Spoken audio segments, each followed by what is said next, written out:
अस्सलाम वालेकुम जनाब, होपफुली सब लोग खैरियत से होंगे। Welcome to this express batch, welcome to the fast track of business law.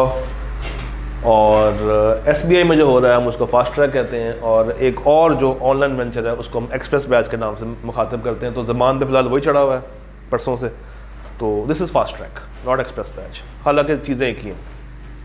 तो sir Kaif for business law की ओरिएंटेशन आज हम लोगों ने बात करनी है चैप्टर नंबर 2 के ऊपर कुछ बात करेंगे।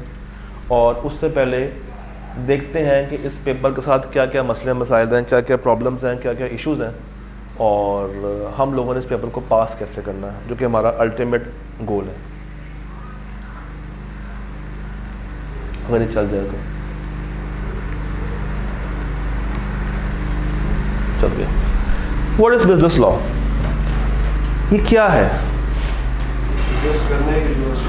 बिजनेस करने के असूल, बिजनेस करने के रूल्स रेगुलेशंस, कवानीन, कॉन्ट्रैक्ट कैसे बनाना है, लोगों के साथ डीलिंग कैसे करनी है, पेमेंट्स कैसे कैसे करनी है, मनी लॉन्ड्रिंग से कैसे बचा जाए, डाटा की प्रोटेक्शन कैसे की जाए, लीगल सिस्टम हमारा क्या कहता है। तो बिज़नेस लॉ की जो एक डोमेन है वो अपने अंदर बहुत वसी है, इसमें बहुत सारे एस्पेक्ट्स आप लोग कवर कर जाते हो आहिस्ता आहिस्ता। और हमारे कोर्स के अंदर भी ICAP ने जितने लॉज शामिल किए हैं, गैस कर सकते हैं कितने लॉज हैं? कितने लॉज हैं हमारे कोर्स में? काउंट करें ज़रा, अगर पहले पढ़ा हुआ है तब भी आपको पता होना चाहिए। मैं हिंट दे देता हूँ,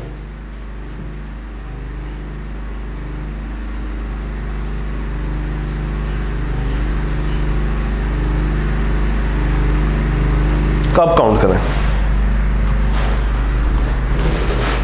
काउंट? 7। एक हमारे पास 7 आपने यहाँ से 7 काउंट कर लिए, वेरी गुड। आप भी 7 कह रहे हैं,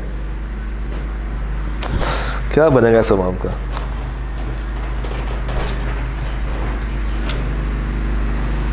this is your contract act. हाँ जी ठीक है। दिस इज पार्टनरशिप, 2 हो गए। दिस इज नेगोशिएबल, 3 हो गए। दिस इज लीगल सिस्टम, कितने हो गए? 4 हो गए। आपने कहा था 7, आप भूल गए हैं कि इनमें 2 चीज़ें शामिल हैं।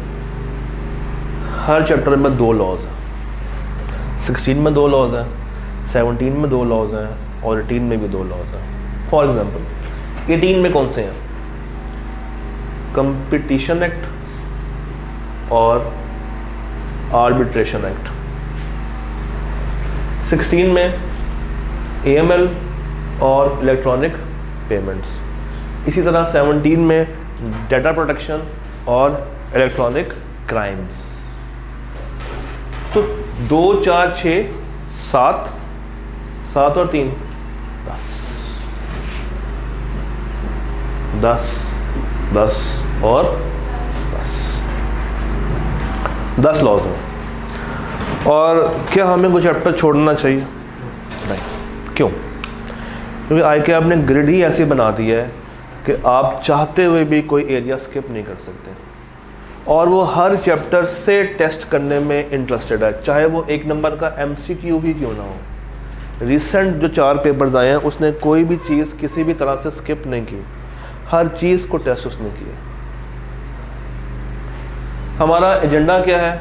हम लोग सबसे पहले अंडरस्टैंड करेंगे what are the issues regarding this paper, books कौन सी हमें फॉलो करनी है, क्या रिसेंट चेंजेस हैं, ICAP का पेपर पैटर्न क्या है, सिलेबस आउटलाइन क्या है, और कैसे हम इसको पास कर सकते हैं, what are the keys to success. Issues, इस पेपर के इश्यूज 5 इश्यूज हैं कॉमन।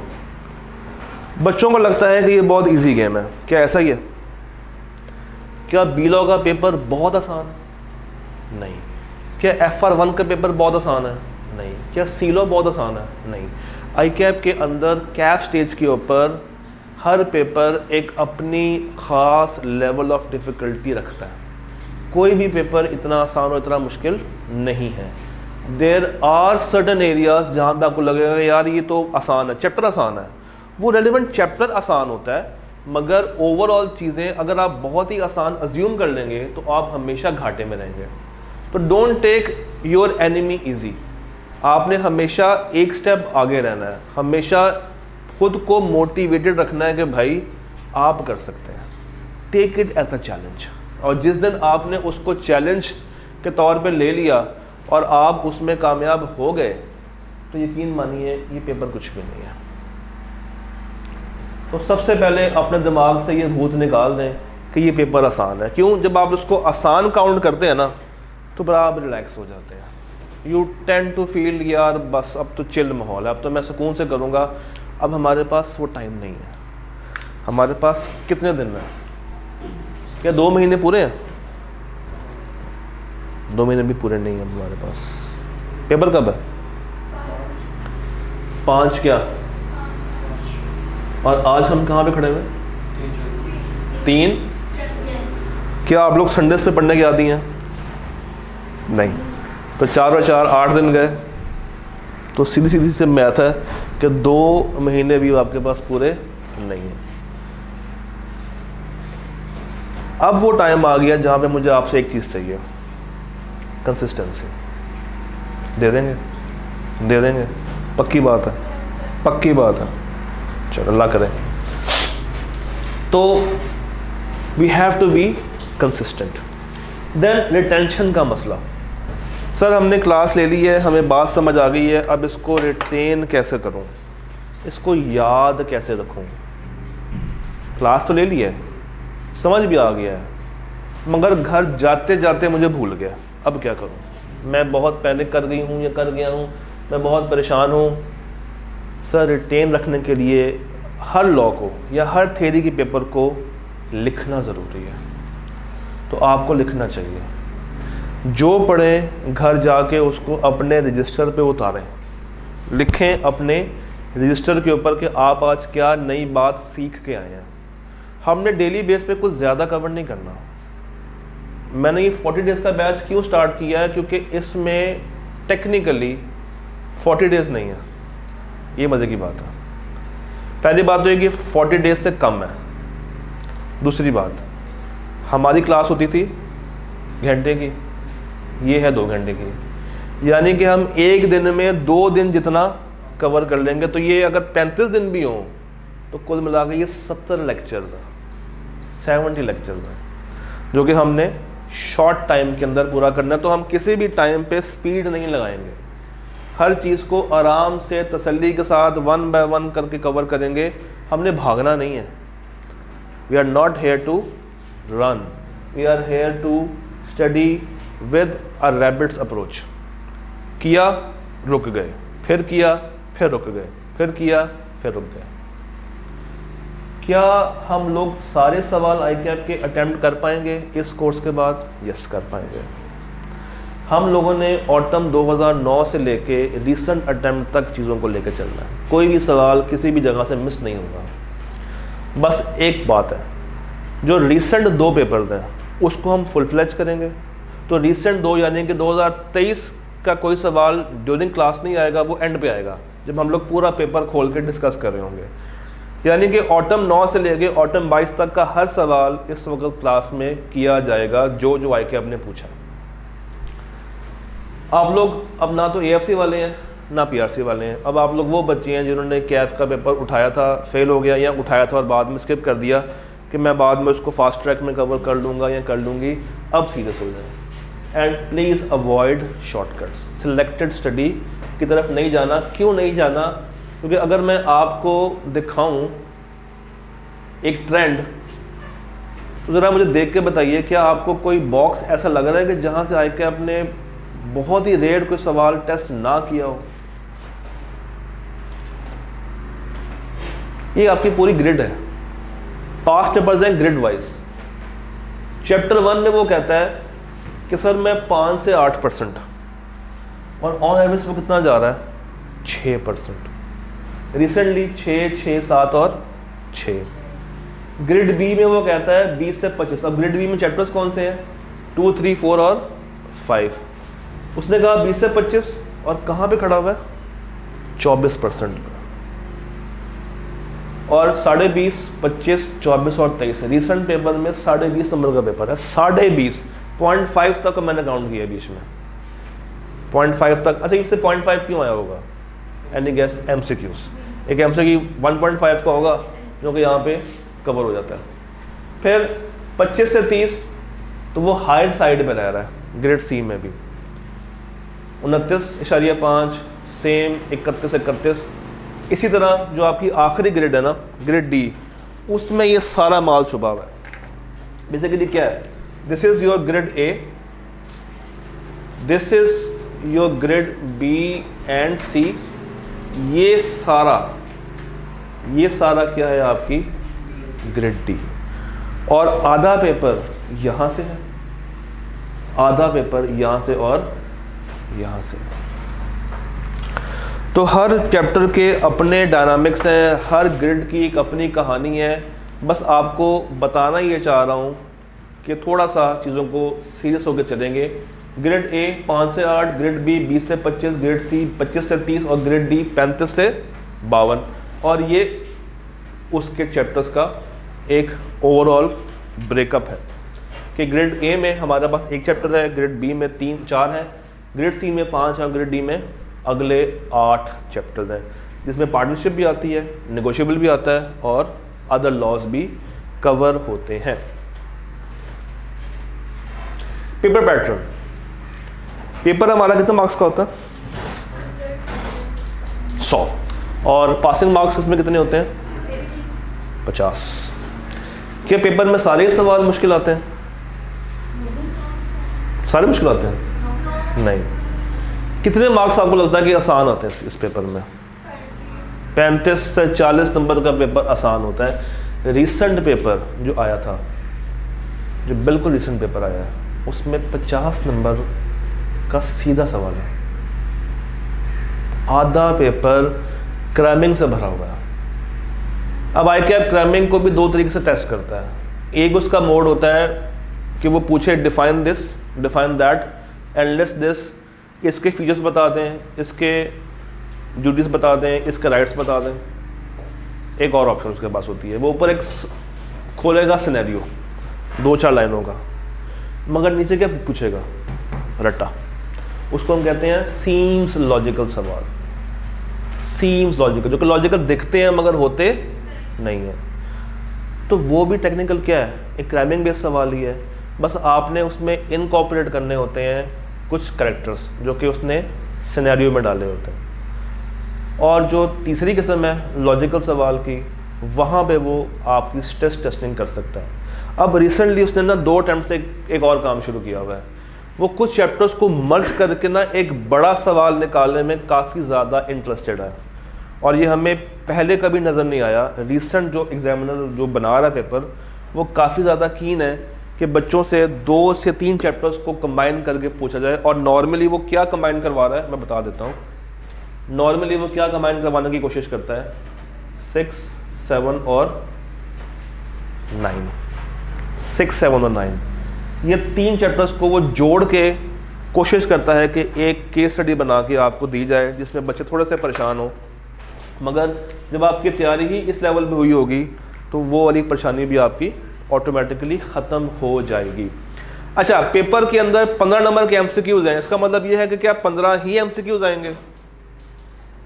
नहीं, MCQs 12 भी हो सकते हैं, 13 भी हो सकते हैं, 1 नंबर का भी हो सकता है, 1.5 का भी और 2 नंबर का भी MCQ हो सकता है। और इसके अलावा 85 मार्क्स का मेरे पास क्या होगा? सब्जेक्टिव पोर्शन, जिसके अंदर नॉर्मल रूल ये है, या आप कह लेंगे रूल ऑफ थंब ये है कि ये 40-60 रेशो में होता है। निकालिएगा ज़रा 85 का 40% क्या होता है? 85 का 40% क्या होता है? हाथ पाँव खोल लें, सर्दियाँ हैं, रहेंगी, आप लोगों ने तैयारी भी करनी है। पेपर मार्च में है और मार्च में मौसम अच्छा हो जाता है। 85 का 40% क्या होता है?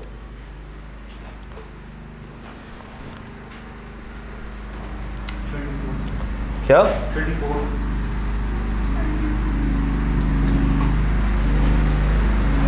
क्या मतलब है ये 40-60 क्या था? 40-60 is 40 is knowledge based, 60% is application based.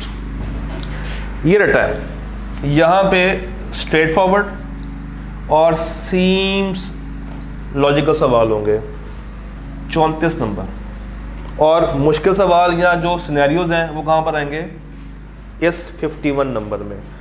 इसका मतलब ये है कि सामने सामने 50 नंबर का पेपर थोड़ा सा घुमा के देगा और बाकी 50 नंबर का पेपर आपको आसान मिलेगा। और उस 34 में भी अगर आप गौर करें तो इसके ऊपर आपके पास 15 MCQs भी हैं, तो ऐड करें ज़रा, 34 जमा 15 49।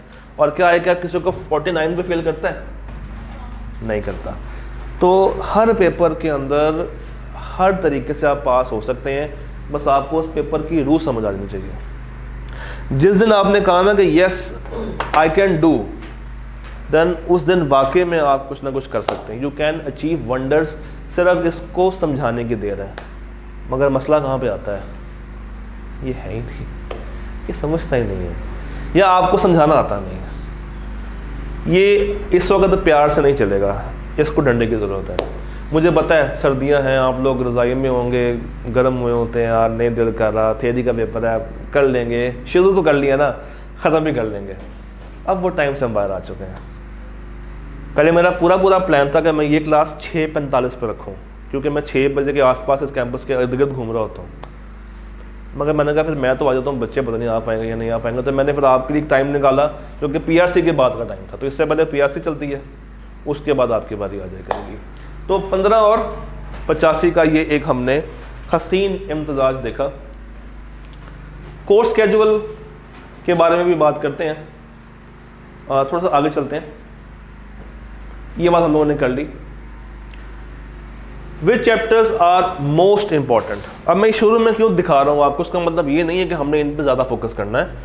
दिखाने का मतलब ये है, या मकसद ये है कि अगर आप एक अकाउंटेंट हैं और आपकी वर्किंग एक्सेल पे अच्छी है और आपके पास ये एक डाटा आ रहा है, तो आप इसको सॉर्ट करके एक और तरीके से एनालाइज कर सकते हैं।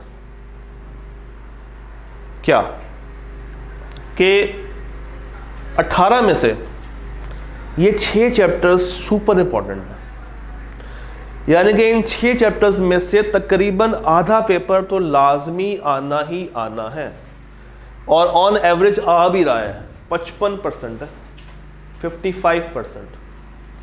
चैप्टर्स कौन से हैं मैं बोल देता हूँ। चैप्टर नंबर 7 कॉन्ट्रैक्ट एक्ट में से 4 चैप्टर्स हैं, 6, 7 या इस तरह कर लें, 4, 6, 7 और 9। 4, 6, 7 और 9 ये कहाँ से हैं? All from contract act. 4, 6, 7 और 9। और पार्टनरशिप में से चैप्टर नंबर 12 और 13। 55%, a weightage of 55%। आधे से ज़्यादा पर्चा पिछली 4 अटेम्प्ट्स में यहाँ से आया।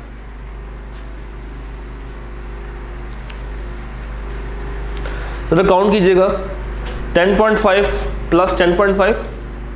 मुझे यहाँ पे टोटल लगाना चाहिए था, मैंने नहीं लगाया। क्यों नहीं लगाया? ताकि आप लोग काउंट करेंगे। 10.5 जमा 10.5 21, 21 plus 10 31 plus 8 plus 8 plus 6 plus 1.5 नहीं प्लस 0.5 50।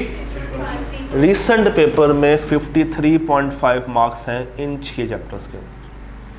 रिसेंट पेपर में 53.5। तो ये 6 चैप्टर्स तो आपने पी जाने हैं, इसको नहीं छोड़ना, कवरेज सारी करनी है। मगर अभी से आपको पता होना चाहिए कि जब ये चैप्टर आएंगे, जब इसको डिस्कस करेंगे, तो आपने इन चैप्टर्स के ऊपर अपनी ड्यू केयर बढ़ा लेनी है। अगर आप 2 को कम टाइम दे रहे हैं कोई बात नहीं, 3 को कम टाइम मिल रहा है कोई बात नहीं, इनके साथ ज्यादती नहीं करनी है, इनके साथ ज्यादती नहीं करनी है। फिर क्या बाकी हमारे लिए इम्पोर्टेंट नहीं है? नहीं, इम्पोर्टेंट है। तो 6 यहाँ पर आ गए, 6 का सेट ये बन जाएगा और अगला 6 का सेट ये बन जाएगा। मॉडरेटली इम्पॉर्टेंट चैप्टर्स, इसमें भी 6 हैं, पहला, दूसरा, तीसरा, 14वां, 16वां और 18वां। यानी कि आपका लीगल सिस्टम, आपका ऑफर एक्सेप्टेंस, आपका कंसिडरेशन, कंपटीशन एक्ट और AML, यानी कि 2 चैप्टर्स हो गए अदर लॉज में से, एक निगोशिएबल हो गया और 2 हो गए मेरे पास फ्रॉम कॉन्ट्रैक्ट एक्ट और एक हो गया मेरे पास from grade A which is legal system. तो 1 2 3 हो गया, उसके बाद 14 16 और 18, 1 2 3 14 16 18, 1 2 3 14 16 और 18। यहाँ से कितने परसेंट पेपर है आपका? On average 33%। अच्छा, एक और मैथ करते हैं। 6 और 6 के 12 होते हैं, 55 जमा 33, 55 प्लस 33, 88। 18 में से 12 चैप्टर्स 88% पे खड़े हुए हैं और बाकी स्लाइटली लेस, नाम पे गौर कीजिएगा, स्लाइटली लेस इंपॉर्टेंट। ये नहीं कहा कि बिल्कुल उसको छोड़ दें, कचरे में डाल दें, नहीं, ये भी करने हैं। कोई पता नहीं कि चैप्टर नंबर 5 का कोई सवाल 8 नंबर का दे दें, कोई पता नहीं कि इस दफ़ा एजेंसी का सवाल 10 नंबर का निकाल दें। वो आई के बाबा कुछ भी कर सकता है, मगर प्राइम फोकस थोड़ा सा कम, थोड़ा सा कम, 6 6 और 6। तो ये 3 सेट बना दिए 6 के, ताकि आप चीज़ों को रिवाइज करते हुए उन पे पहले फोकस करें, फिर नेक्स्ट और फिर नेक्स्ट, मगर छोड़ना कुछ भी आपने नहीं। You have nothing to lose, सिर्फ आपने 50 नंबर लेने हैं। ले सकते हैं, ले लेंगे, अल्लाह करे। सर क्या हम कामयाब हो सकते हैं? बिल्कुल हो सकते हैं। आपने क्या करना है? डेली क्लासेस में आना है। You have to attend daily classes और साथ साथ माइंड मैपिंग करनी है। किताब जो बताती है वो तो बता ही रही है, बट आपने अपने नोट्स साथ साथ बनाने हैं। नहीं बना सकते नोट्स, कोई बात नहीं, जो किताब में लिखा हुआ है उसको उठा के रजिस्टर पे डाल दें और वहाँ से तैयारी करना शुरू कर दें। तो माइंड मैपिंग भी क्या है? इम्पॉर्टेंट है। Then you have to ask your questions. बच्चा क्या करता है? परेशान रहता है, भूल जाता है, उसको ज़रा सी वो इंट्रोवर्ट होता है कि पता नहीं सवाल पूछूंगा तो टीचर माइंड ना कर जाए या बाकी बच्चे हंसना पड़े कि यार उसको तो ये भी नहीं पता, वो भी नहीं पता, तो वो परेशान रहता है। उस परेशानी से आपने बाहर रहना है। 24/7 अवेलेबल हूँ। आप लोग तो सोने भी नहीं देते हैं मुझे। तो जो भी मसला हो आपने बस एक व्हाट्सएप कर देना, चाहे सुबह के 4 बजे हो या रात के 4 बजे हो। सुबह के 4 बजते हैं? हाँ बजते हैं। Ask your question, then you have to give weekly tests. अच्छा, यहाँ पे लिखा हुआ है वीकली, मगर मज़े की बात है कि ये वीकली नहीं है। क्या मतलब है इसका? डेली भी नहीं है। हमने 3 दिन हर वीक में निकालनी है, fix 3 days. First is Wednesday, then Friday and then Sunday. ये 3 दिन है। हर वीक में इन 3 दिनों पे टेस्ट हुआ करेगा जितना उससे पीछे कवर किया होगा। जैसे आज हमारा क्या दिन है? वेडनेसडे। तो आज तो टेस्ट हमारा होगा नहीं, तो हमारा फर्स्ट टेस्ट कब से होगा? फ्राइडे। तो इस वीक में फ्राइडे और संडे, और नेक्स्ट वीक से ये 3 दिन कंसेक्यूटिव रह के चलेंगे। तो हम लोग एक सेट प्लान पे चलेंगे, जिससे क्या होगा, हम अपना कोर्स टाइमली पूरा कर लेंगे। और वो प्लान मैं भी आपसे शेयर भी करता हूँ ड्यूरिंग ब्रेक। सर तो आपको कौन बुला रहा है यहाँ पे? हाँ, क्या कंपल्शन नहीं है कि आपने फिजिकली आके देना है। आप अगर आपको लगता है कि आप घर बैठ के दे सकते हैं संडे को, ओके, नहीं तो आप मंडे को आ जाएं और कोशिश करेंगे क्लास से पहले दे दें। तो क्लास से पहले तक का टाइम है। अच्छा, देन टाइमली रिवीजन करनी है और एंड के ऊपर हम लोग फुल लेंथ पेपर्स भी सॉल्व करेंगे we will be inshallah solving past papers questions from those are not till the recent attempt भी क्लास में करेंगे, मगर फुल फ्लेज 23 की स्प्रिंग भी और 23 की ऑटम अटेम्प्ट भी, और रिविजन भी होंगी इसके बाद अलग से, यानी कि ये जब ख़त्म हो जाएगा तो हम रुकेंगे नहीं, हम उसके बाद 5 डेज़ या 7 डेज़ या 10 डेज़ डिपेंडिंग अपॉन जो बनता है उसके मुताबिक हम लोग फुल फ्लेज रिवीजन दोबारा से भी कंडक्ट करेंगे, ताकि एग्ज़ाम तक आप इतने पक्के हो जाएं कि आप कोई चीज़ गलत करके ना आए। कोई सवाल?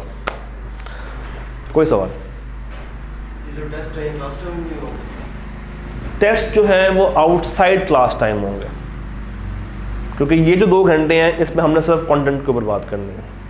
ये टेस्ट आप फिजिकल भी दे सकते हैं, ऑनलाइन भी अटेम्प्ट कर सकते हैं, तो ये कोई कंपल्शन नहीं है। आप बेशक सारे ऑनलाइन दे दें या मिक्स कर लें, ये आपके ऊपर है। कोई सवाल? पक्की बात है, कोई सवाल नहीं है? कोई सवाल नहीं है। Let's take the break. हमारा फर्स्ट सेशन पूरा होता है और अब मैंने आपको देना है स्केड्यूल जो कि हमारा होगा, and then we will start today chapter 2 offer acceptance and revocation. मिलते हैं ब्रेक के बाद।